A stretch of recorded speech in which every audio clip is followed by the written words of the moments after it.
I've written a book called Stories of Mukunda. I don't know if it's in print right now, but it should be. It's a charming book. And it's based on stories mostly told by him, some by his boyhood friends and so on. But he would often reminisce with us monks about his past. It's strange, he talked differently to the women and to the men. To the monks, he talked much more in a cosmic sense. And I remember he would describe himself as God. One time, Norman Paulson asked him, he said, "When I see you, I can only see Divine Mother." He didn't say in a humble way, "Oh, don't say that, I'm not worthy," and so on. He just tapped him with his cane and said, "Then behave accordingly." He saw himself as one with God, and he talked that way, as Jesus often did. But he would sometimes reminisce about his childhood, and other people told me about his childhood, that when he, as a child, talked of God, tears would flow down his cheeks. He was so full of love for God. He was very much withdrawn from people. He had a great sense of humor. He was a born leader. But there was a part of him that nobody could touch.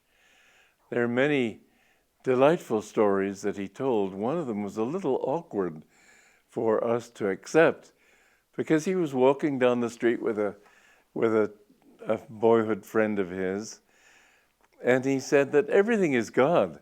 And this boy saw some putrid rice on the ground, and he said, "You mean even that?" He said, "Yes, of course it's God." He said, "I can eat that. It's God eating God." And the boy said, "If you eat that, I'll eat it." So Master took this putrid rice and started eating it. He saw it just as God's light. Then the boy backed off from his promise, and Master said, "You promised, you must have it." And the poor boy lost everything in his stomach when that rice was put in his stomach. But the thing is that he saw everything as God.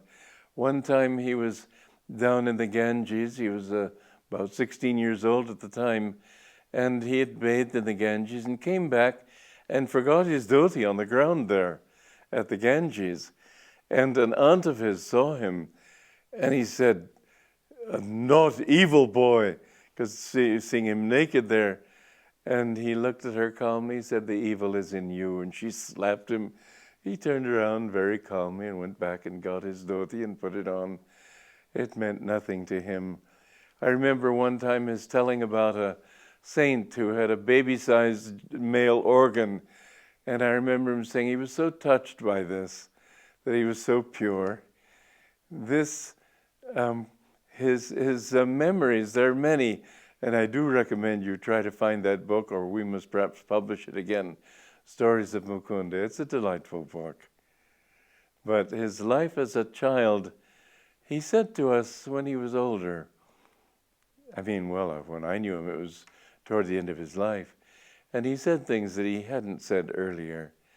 He said that all those saints I used to go to, I kept wanting to learn from them, but they kept asking me questions. And so it was.